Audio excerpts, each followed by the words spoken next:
Original ডিসপ্লেটা কিন্তু বাছাই দিলাম, এ দাও সব কিন্তু কাজ করতেছে। অরিজিনাল ডিসপ্লে বাছাই দিছি, কাজটা কিতা করছি দেখো ভাইয়া কিন্তু ডিসপ্লে পাল্টানো লাগে, ডিসপ্লে অর্ডার দিয়ে লাইছে, ডিসপ্লে লই হয় এটা লাগাইছি, লাগানোর পর ডিসপ্লে কিন্তু নতুন, কিন্তু ভাই ডিসপ্লেটা বাছাই দিলাম। এই যে কাজ করতো না, পুরোপুরি কাজ করতেছে, সব কিছু কাজ করতেছে, এ টু জেড কাজ করতেছে। কিভাবে বাঁচাইলাম পুরোটা ভিডিও দেখো। অনেকদিন পরে আজকে একটা সেটের কাজ করতেছি, পোকো X2। দেখো প্রবলেম হইতেছে গিয়া মাদারবোর্ডে কোনো কাজ হয়েছে না, ফ্রেশ মাদারবোর্ড। তো এটা যখনই ক্লিক করতেছি কোনো টাচ কোনো কাজ করতেছে না। তো নতুন এলসিডি আনছি, এলসিডি এনেও দেখাইতেছি তোমরা রে। এলসিডি লাগাই একবার যদি দেখাই, দেখো কোনো রকম টাচ কাজ করে না। যদি এলসিডি চেঞ্জ করে লই তারপর দেখো। তো দেখো আমরা নতুন ডিসপ্লে লাগাইলাম, নতুন ডিসপ্লে লাগানোর পরেও কিন্তু আমরা ডিসপ্লে কাজ করতেছে না। একবার পাওয়ার আমরা লক করেও দেখতেছি, দেখাই, দেখো কোনো কাজ করে না। তো কোম্পানি দেখে সেটের লোকে যে ডিসপ্লেটা দিছে এটা কিন্তু অরিজিনাল ডিসপ্লে, ফুললি বালা। তো আমরা একবার চেঞ্জ করে দেখছি, কোনো রকম কাজ হইতেছে না। তো আমরা যখন কানেক্টরের মধ্যে এটা চেক করলাম, এখানে যে 4 নাম্বার পিনটা এলসিডি কানেক্টরের সবটির মধ্যে জিয়ার আছে, 4 নাম্বার পিনটার মধ্যে জিয়ার নাই। তো যখন আমরা এটা ইয়া করছি ওই পিনটার মধ্যে গেছে, এটার থেকে গেছে এটা। আর এরপরে দেখো এটা কোনো রকম কোনো কানেকশন নাই, ডাইরেক্ট এটা সিপিউর মধ্যে গেছে। তো আমরা এখন করুম কি, এটারে ডাইরেক্ট সিপিউ রিভল করুম, রিভল করে সেটা এই ডিসপ্লেটারে আমরা কাজ করামু। তো বাইরের ডিসপ্লে বাচ্চা দেবো অরিজিনাল। আর সেট তো দেখছোই একদম চালু সেট, ফোন টোন সব আয়ে সব কিছু ওকে। আর ডেটের কথা কইতে গেলে চালু সেটের মধ্যে তো জানোই সবাই, ডেট মেট কোনো ছাতা মাথা রিক্স সামলানো নাই, ডাইরেক্ট সেট লয়েও কাজ করে লয়ে যাও। যদি সিপিউ রিভল করতাম চাই তাহলে সিপিউ এদিক দিয়ে অনেকখানি গ্যাপ আছে। তো ওই গ্যাপে আমরা যদি স্টিলারে কাটি, তো আমরা অনেকে কি গ্রাইন্ডার থাকে, গ্রাইন্ডার দিয়ে কাটে, তো আমার কাছে তো গ্রাইন্ডার নাই। তো যারা যারা এই শিল্ডগুলো ভালোভাবে ওপেন করতে পারো না, তারা যদি কাজ শিখতে চাও তাহলে শিল্ড ওপেন, কানেক্টার লাগানি সব কিছু কিন্তু এখানে শিখতে পারবা। আর আমরা দেখো এটা শিল্ডারে ডাইরেক্ট আমরা উঠাই লাইছি, হটগান দিয়ে উঠাই লাইছি। এই যে আপনার টাইন না সিরা ফিটা না করে সে হটগান দিয়ে উঠাইছি। এখন শুধু সিপিউটা রিভল করুন।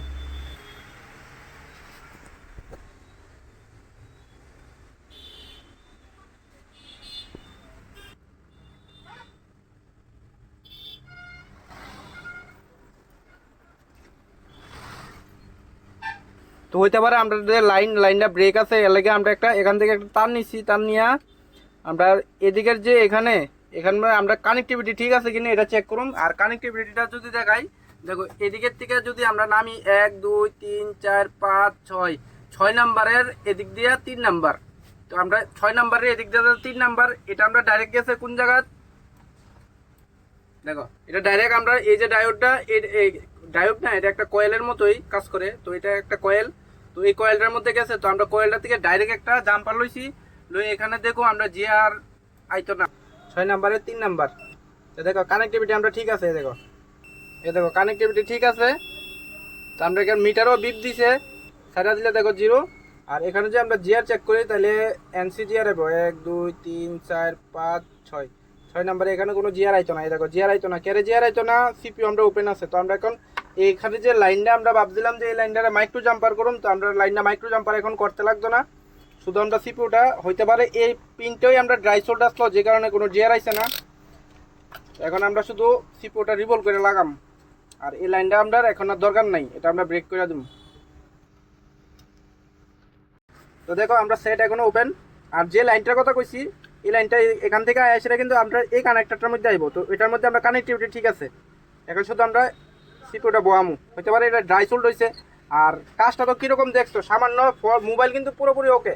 কোনো কাস্টমারই কিন্তু যে টাচ কাজ করে না, অল্প সাধারণ কাজের লাগে কিন্তু এত বড় রিস্ক নিত না যে সিপিইউটা এসে কাজ করো, তাও কিন্তু আমরা করে দেই। তো পয়সা তো বেশি নেই না এই তুলনা, কোনো ডেড রিস্ক নেই না, কুচ্ছা না, যেরকম আছে আমরা একদম পারফেক্টলি কাজ করে দিই। দেখো প্রত্যেকটা প্রিন্ট আমরা যেগুলো ড্রাই আসলো সবগুলো আমরা রিপেয়ার করছি। করার পরও এখন যেহেতু আমরা সিপিইউ বোয়ামো, তারপর আমরা প্রত্যেকটা লাইন একটা একটা করে চেক করে নিতেছি। যদিও ফল্ট থাকে তাহলে আমরা এটারে যেন সিপিইউ যাতে আর ওপেন না করতে লাগে, আমরা একবার এটারে সাকসেস করলাম। দেখো সিপিইউ রিবুলিং আমরা কমপ্লিট। তো এখন দেখি আমরা সেট কি ঘুমাই গেছে গা নাকি তো চালু আছে। ঘুমাই গেছে গা বলতে ডেড হয়ে গেছে, যেহেতু আমরা কাস্টমারদের ডেড রিস্ক লই না। ডেড যে হইতো না এরকম না, ডেড হইতেও পারে। তো আমরা একবার দেখি সেট চালু আছে নাকি ঘুমাই গেছে। আর যদি চালু থাকে তাহলে আমরা যে পুরান ডিসপ্লে এটা আগে কাজ করতো না এখন কাজ করে কিনা এটা দেখি। জিআর টিআর আমরা কিছু চেক করছি না এখনো পর্যন্ত। দেখো সেট আমরা চালু হয়ে গেছে, ওয়ান টাইমে সাকসেসফুল। কমপ্লিট চালু হোক, আমরা সেকেন্ড কয়েছে যে লোগো স্টার্ট এরকম কোনো সমস্যা নাই, কমপ্লিট চালু হয়ে যাক। দেখো কমপ্লিট চালু, এখন কাজ করে কিনা দেখো টাচ আমরা প্রপার কাজ করতেছে। তো জিআর স্বাভাবিক, যেহেতু আমরা ওইখানে কানেক্টিভিটি পাইছি, সিপিইউ আমরা ড্রাই সোল্ড আসলো এলাকা জিআর কাজ করছে না।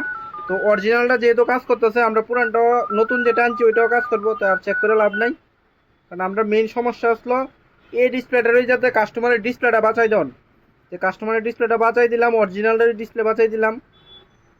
দেখো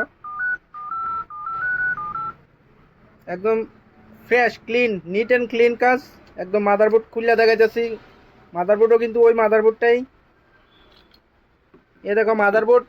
আর মাদারবোর্ডের শিল্ড যদি দেখাই, দেখো আমরা চাইলে কিন্তু এই শিল্ডটা আবার লাগাই দিতে পারুম। এটা লাগে আমরা 100 টাকা এক্সট্রা নেই। দেখো চাইলে আমরা এই শিল্ডটা আবার লাগাই সেম প্যাকিং করে দিতে পারি। কোনো রকম কোনো হাত দিছি না, জাস্ট যে জায়গা দরকার ওই জায়গাতে কাজ করছি। আর ফলটা যদি তোমার কাছে এরকম টাচের ফলটা দেখো তোমরা নিজেরা করতে পারো এই কাজটা। শুধু এই লাইনটা, টাচের এই লাইনটা আমরা প্রবলেম আসলো, তো আমরা এটারই রিপেয়ার করছি। তো আমার এখানে কিন্তু বেশিরভাগ সেটের মধ্যে আমরা কাজ করার পরে এই শিল্ডগুলো লাগাই দেই। যেরকম এটা সিপিইউ রিপোল করার পর কিন্তু এটা লাগাই দিছি। তো মোবাইলটা কিন্তু এখন আগের মতো স্ট্রং থাকবো। আর তোমরা যদি চাও যে সিপিইউর কাজ শিখতা বা মাদারবোর্ডের ট্রেসিং বেসিং শিখতা, তাহলে আইতে পারো এখানে। যেরকম বর্নিওর ছোটোখাটো ফল ট্রেসিং বেসিং সব কিছু করতে পারবে। লাইভ এনো দাঁড়িয়ে থেকে 2 জনের বেশি নেওয়া হয় না। এই মাসে টোটালি খালি আছে, 2 জন চাইলে 2 জনে আইতে পারো, আর যদি একজন চাও তো একজনও আইতে পারো। তো এখানে সিট আছে 2টা, এখানে একটা এখানে একটা। ট্রেসিং বেসিং সব এখানে A to Z করা হইব। ধন্যবাদ। যদি ভালো লাগে ভিডিওটা শেয়ার করো।